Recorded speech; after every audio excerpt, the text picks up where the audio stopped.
हमने बार बार ये कहा कि अगर ये पार्टी की सरकार होती, ये किसी भी पार्टी की सरकार देश में होती, वो जरूर बातचीत करती। ये सरकार है मोदी सरकार, और मोदी सरकार को चलाती है कंपनियां। ये बड़े घरानों की पार्टी की सरकार है, बड़े लोगों की सरकार है, और इसीलिए भारत सरकार किसानों से बातचीत करने को तैयार नहीं है। बहुत से सवाल आए, बहुत के प्रेस के लोग, बहुत ने ठीक दिखाया, बहुत प्रेस के लोगों ने निगेटिव दिखाया, लेकिन हमने कहा कि आप दिखाओ, हमारे बारे में जो कहना है आप कहो, लेकिन समाज को बात जानी चाहिए। प्रेस के लोगों का भी हम धन्यवाद देते हैं। इलेक्ट्रॉनिक मीडिया, प्रिंट मीडिया, और वो पूरे देश भर की कहीं के भी अब अपनी भाषा में उन्होंने इस आंदोलन को दिखाया, अब अपने विचार से उसको दिखाया। लेकिन किसान की क्या गलती है? गन्ने पे भारत सरकार ने रेट बढ़ाया 5 पैसे पर केजी के हिसाब से। नहीं बताया गया पूरे हिंदुस्तान भर को कि 5 रुपए बढ़ाए, वो किलो पे बढ़ाए या क्विंटल पे बढ़ाए। बहुत लोग तो क्विंटल जानते भी नहीं, हम इसको किलो में रेट बढ़ाएंगे। 5 पैसे पर केजी गन्ने का रेट बढ़ा है। डीजल कितने पैसे बढ़ता था? महंगाई कितनी बढ़ी है कई सालों में। यही हाल है। गोदाम देश में पहले बने और कानून देश में बाद में आए। क्या व्यापारियों को यह पता था ये गोदाम हम बना लेंगे और हम कानून अपने सिस्टम से लेकर आएंगे? इसका मतलब यह हुआ कि पार्लियामेंट के अंदर तक सेंध लगी है। क्या अपने घोषणा पत्र में इस मोदी सरकार ने यह बताया था जब मैनिफेस्टो आया कि हम रेलवे को बेचने का काम करेंगे? वो घोषणा पत्र दिखाओ। क्या यह कहा था कि हम स्टेडियम बेचने का काम करेंगे? वो दिखाओ। क्या यह कहा था कि लाल किले को हम बेचने का काम करेंगे? वो दिखाओ। ये कहते हैं कि नहीं बेचे नहीं, हमने तो लीज पे दिया है। लीज पे तो कनॉट प्लेस भी गया है। कनॉट प्लेस गांव के लोगों की जमीन पर बना, उनकी दुकानें वहां पे हैं, आज भी वो गांव वालों की दुकानें हैं। क्या लीज पे गई हुई चीज कोई छूट सकती है? 8 महीने में कोई किराएदार मकान माजा वो नहीं छोड़ता। क्या जो बच्चों के स्टेडियम है उनको बेचने का प्रक्रिया चल रही? 3 कानून से अलग भी ये आंदोलन देश बचाने का आंदोलन है। यह आंदोलन ये नहीं कि अगर पंजाब के लोग आगे, अगर सरदार और सिख समाज के लोग आगे तो आप उनको खालिस्तानी कहोगे? अगर मुस्लिम समाज के लोग आगे तो उनको पाकिस्तानी कहोगे? अगर पश्चिम उत्तर प्रदेश हरियाणा के लोग आगे तो उसको आप जाटलैंड के लोग बताओगे? तो ये तो देश में चलने वाला है नहीं। जो तरह तरह की ये सरकारें तोड़ने का काम करती है, इसको देश को बेचने का काम कर रही है। ये लड़ाई उस नौजवान की भी है जो प्रधानमंत्री ने कहा कि हम हर साल 2 करोड़ नौकरियां देंगे। ये 14 करोड़ नौकरियों का सवाल है। ये उनका भी है कि जो रेलवे को बेचा जा रहा है आधी नफी उससे खत्म करी जाएगी। रेलवे के रूट इसलिए बंद हैं कि रेलवे के रूट बिकने के लिए तय हो रहे हैं, और जोन जोन से भी रूट और रेल बिकती रहेगी, कंपनी को जाती रहेगी, उस रोड को खोलते रहेंगे। स्पेशल ट्रेन के नाम पे 55 गुना रेट। ये तो गरीब की रेल थी। भारत पेट्रोलियम वो बेच दिया। विशाखापट्टनम में एक विशाखापट्टनम स्टील प्लांट जो 6 गांव के लोगों ने 22,000 एकड़ जमीन free of cost the. Free of cost 22,000 एकड़ जमीन।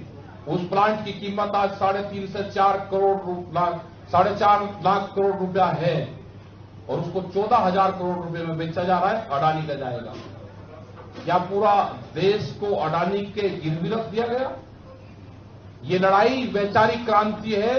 3 कानून तो सरकारों को वापसी लेने पड़ेंगे। एमएसपी पे गारंटी कानून बनाना पड़ेगा।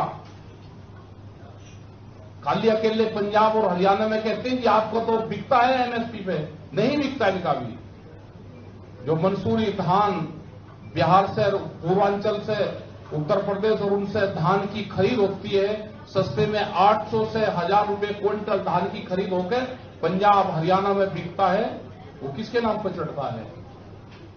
यहां के भी किसानों का धान गेहूं सस्ते में खरीदा जाता है, कंपनियां खरीदती है। और किसानों को बहुत भयंकर नुकसान है। इसलिए तो हमने कहा कि एमएसपी गारंटी कानून आप लिख कर दो। प्रधानमंत्री ने कहा कि 2022 में आमदनी दुगनी हो जाएगी। हम भी प्रचार करेंगे, हम भी प्रधानमंत्री का प्रचार करेंगे। आमदनी 2022 में दुगनी होगी। हम अपनी फसलों को दुगने रेट पे 1 जनवरी से बेचेंगे, उसका इंतजाम सरकारें कर लेना। हम भी प्रचार करेंगे प्रधानमंत्री का। दुगनी आमदनी हो जाएगी। 3 महीने की बात रह रही। उत्तर प्रदेश में, उत्तराखंड में, पंजाब में, यहां पे प्रधानमंत्री ने कहा, देश के प्रधानमंत्री ने, या तो इनके लोग ये बताएंगे कि प्रधानमंत्री झूठ बोल रहा है। तो ये हालात हैं आज देश की। कैमरा और कलम पे बंदूक का पहरा है। कैसे प्रेस के लोग अपने आप को, संस्थाओं को बचा के खबरें छापते हैं। मतलब बंदूकों के साए में जीने को मजबूर हो गया। ये खालिस्तानी कहते हैं, हम कहते हैं ये सरकारी तालिबानियों की सरकार है।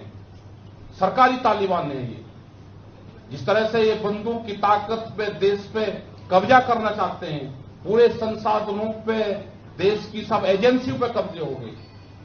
तो अब यूथ को जागने की जरूरत है, किसान को जागने की जरूरत है, जागने की जरूरत है। जो वनवासी लोग हैं, जो जंगलों में निवास करने वाले लोग हैं, जो आदिवासी लोग हैं, जो भूमिहीन किसान हैं, अभी दूध का एक एग्रीमेंट होने वाला।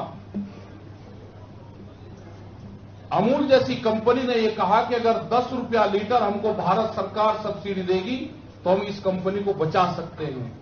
अमूल जैसी कंपनी 10 रुपया सब्सिडी मांग रही है, तो आम किसान का क्या होगा? ये बाहर से दूध का एग्रीमेंट करके यहां के पशु धन को खत्म करना चाहते हैं। ये शुगर लॉबी के दबाव में बाहर से चीनी खरीद करके गन्ना किसान को खत्म करेंगे।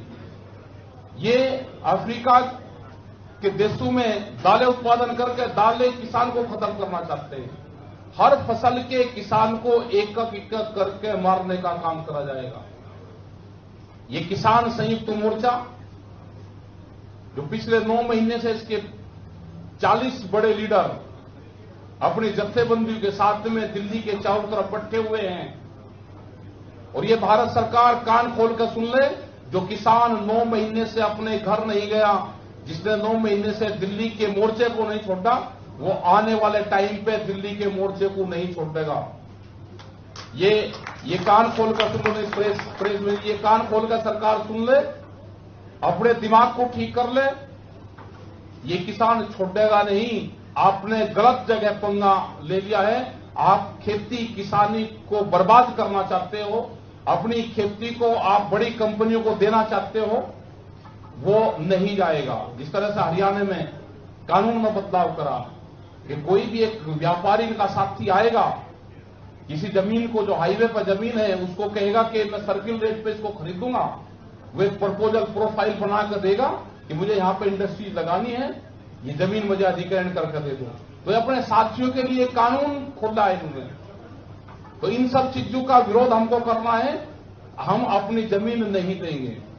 इसने अगर 1000 मीटर एग्रीकल्चर लैंड हाईवे पे खरीद ली, ये उदाहरण है देश भर में, 1000 मीटर जगह खरीद ली, अधिकारियों से सेटिंग करी और अपने 4-4, 5-5 किले दूसरी जगह खरीदे जहां पर चकबंदी है, और अपना हाईवे के ऊपर जमीन लगवा दी। तो ये जमीन लूट का जो षड्यंत्र रचा गया है, इससे बचना होगा। और बचा जाएगा आंदोलन से। शांतिपूर्ण तरीके के आंदोलन हमारे चलेंगे। हम पूरे देश भर में जाएंगे, इनकी जो कार्यगुजारी है उसको बताएंगे। 5 सितंबर की बड़ी पंचायत मुजफ्फरनगर में है, उस पंचायत में घोषणा करेंगे। हम यहां पे वहां का बुलावा देने आए हैं, पंजाब हरियाणा की यूनिट को, चंडीगढ़ की यूनिट को, यहां पे सब लोग हैं, उनको यहां पे बताना है। चंडीगढ़ के अंदर से भी यहां पे बसों की व्यवस्था, जो लोग शहरों में रहते हैं, निर्मल जी हैं हमारे, ने कहा कि बसें लेकर हम भी जाएंगे। तो सब लोग आपस में कांटेक्ट कर लें कि कहां से बसें जाएंगी, कौन कौन लोग जाएंगे, उनकी मॉनिटरिंग कौन करेगा। शांतिपूर्ण तरीके से लोग आए, व्यवस्था बनाकर रखें। बहुत बसें जाएंगी, आपस में पता भी नहीं कि इस आंदोलन को कौन कौन सहयोग करता है। बाहर के लोग, अमेरिका से वीडियो आई,